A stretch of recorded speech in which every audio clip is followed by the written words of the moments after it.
Yeah, we're excited to play a great Texas team tomorrow, and travels have gone well. Had a good practice today, and we're ready to go. Questions? Yeah, I guess for the players, how's this week gone with, kind of the high of advancing, then finals week, then preparing for a team that's taken home the crown the last 2 years? Yeah, I mean, this week's always a grind. A lot of people we're lucky enough, we took all of our finals before we came here, but a lot of our teammates are like still studying, still taking finals once we get back to the hotel now. So it's definitely a grind, but I mean, we've been doing it all semester. There's definitely like busier weeks throughout the semester and like lighter weeks. So I think we're used to stuff like this, but a lot of emotions definitely, but it'll feel really good to play tomorrow. We're excited. Norah and Kendra, you reflected on just being back here for the second weekend again and getting one final chance to break through. You guys were here last year and have been building towards this moment. Yeah, I think we've just really leaned into kind of staying true to who we are as Creighton, and we understand and we know if we can just go out there and play who we are, point in and point out, then we can hang out there with any team in the nation. So we're just leaning into that. This week has been really fun, a lot of energy in the gym, so we're excited to bring that out tomorrow. Kirsten, I'm sure you haven't had time to watch every single match Texas play this year, or if you have, but obviously the last stretch where they've gone to the 5-1 and, have been, I think they hit 100 points higher than they were all season and won 8 straight. What do you see as, like, maybe some subtle differences that have allowed them to be more efficient and more terminal offensively since they went to Avery? Well, they're playing good volleyball. I think, part of it is they're getting more balls to Skinner now that they're using her out of the back row.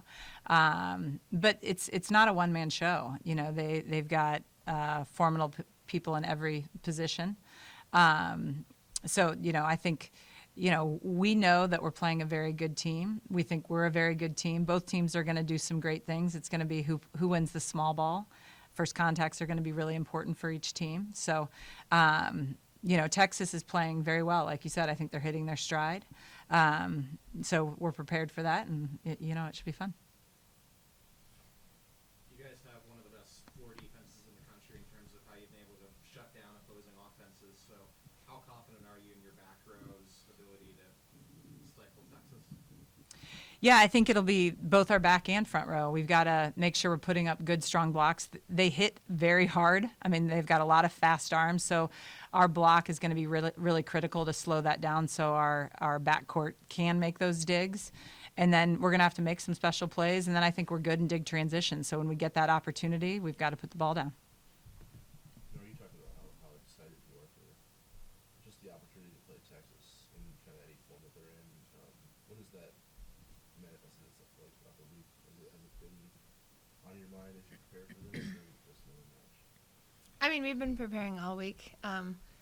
I think that obviously any team that we play from here on out, any team that makes the Sweet 16 is an incredible team. And I think at this point, like, anyone could beat anyone. It's a matter of who shows up and who does the little things well. And yeah, so I think anyone across the net we're going to be really excited for. There's definitely been a big energy in the gym this week, and today just at practice we're all super excited. And yeah, I feel like this week has just been dragging on. We're so excited to play. Coach, what were your first impressions of just the facility, arriving here, how practice looked today, all that? Yeah, it's my first time. I feel like I've been to almost every facility in the country, and it's I think everyone on our staff's first time here, other than I guess Maddie's been here a lot.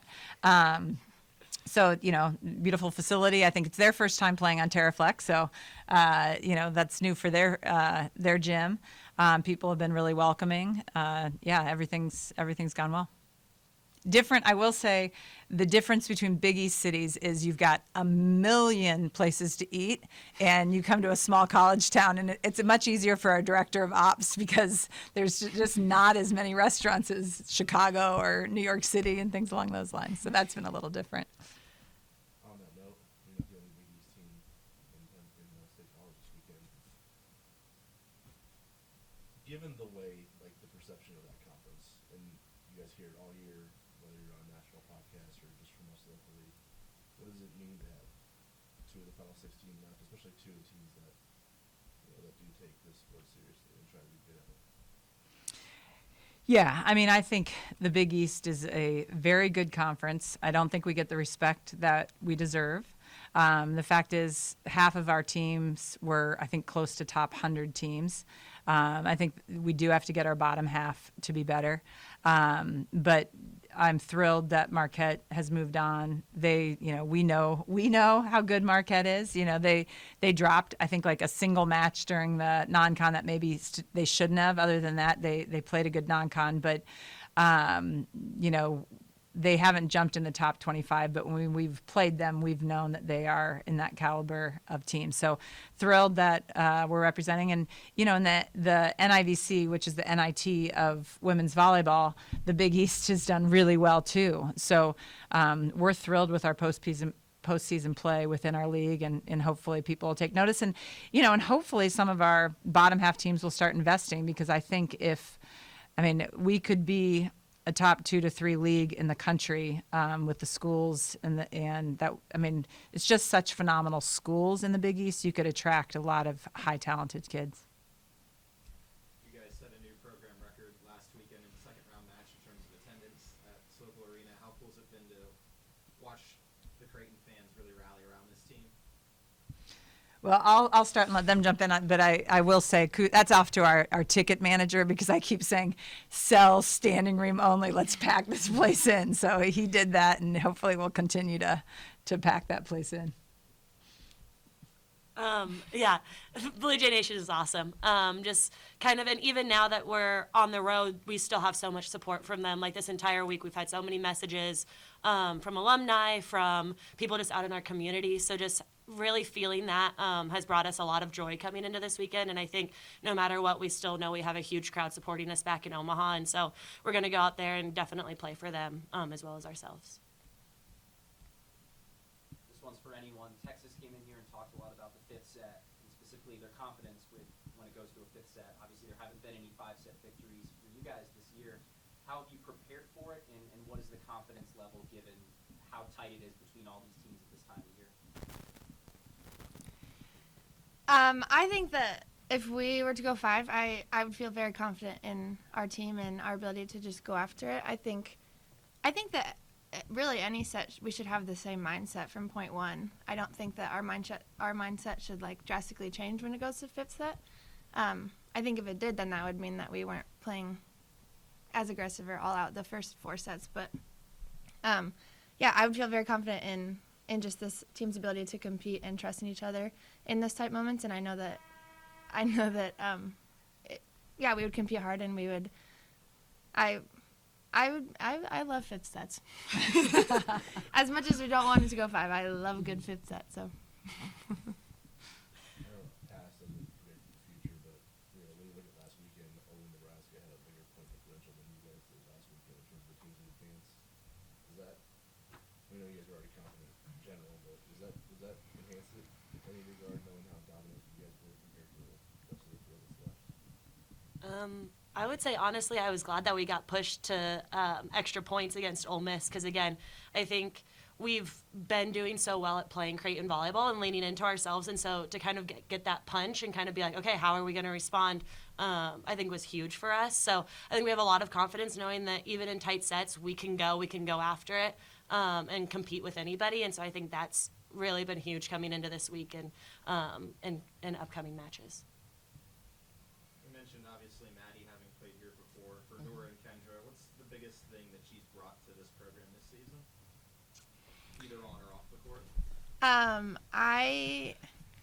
When I think of Maddie, I just think of her like grit and energy and fire, and not only like her, like if she's doing well, she's like super fired up, but like, and if anyone else is doing well, if the team's doing well, she's like the first person to like go up to them and like just hype them up. And I also think something that's really special about Maddie is how much she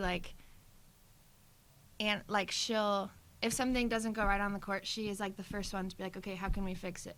She's not just gonna let something like a ball drop and then be like, oh, whatever, like we'll get the next one. She's like the first one to be like, okay, that needs to be up, like how are we gonna fix it? How are we gonna move on? And I think that's really special, and I think it shows how much she knows the importance of like every single point. She's not one to take a point off, and I think that's special, and it's been really contagious for our team. And then just the joy she brings to our team as well. She's just super upbeat. She loves people so well and so hard, and that is so easily seen and easily felt, and we've loved playing with her so much.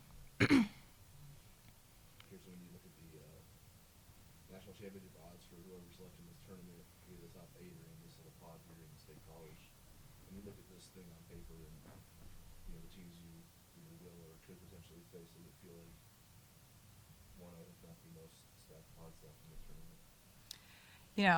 I have not spent a moment on that. I mean, I think you look at your draw and you say, who's the next in front of you? So for us, that's Texas, and hope and opportunity after that. So I'm not, I haven't spent time saying, oh, well, this doesn't seem right or wrong or whatever. So we're, as Norah said, every team's good. We're excited for the opportunity to play a great team tomorrow. Time for one more question. Coach, what do you remember about that 2016 Elite Eight, and can you just talk about how far this program has come since that point? Yeah, that run was special. We went 5 in every match that we won before playing Texas in the Elite Eight. It was another outstanding team. And, I think the development of the program is more the consistency of, at that point we were still pretty new to, we made several NCAA tournaments, but I think it was, now I think players come into our program that's the expectation that we're going to the NCAA. I almost have to remind them that it's not a given that you're going to the NCAA tournament. So, we have been able to get marquee players based on that group to some degree. That group had some marquee players that were highly recruited out of high school, but, these guys, other people around them that, as you develop a program, you start getting those blue chip athletes as compared to when you're developing. A lot of times you have to develop athletes to become the blue chip players. So, but I think one thing that has stayed true to who we are is we've really leaned into recruiting at fantastic women. And these two set the tone for this team of the type of people that we want on the team. These are two of the most selfless women that I've ever gotten the opportunity to coach. And they lead by example every single day. I don't think either of them have ever had a bad practice emotionally. I want this for them more than any, I just think they've given so much to the program that I have confidence that they're going to play great tomorrow, and good things are going to happen. Thank you. Thank you. Thank you, guys.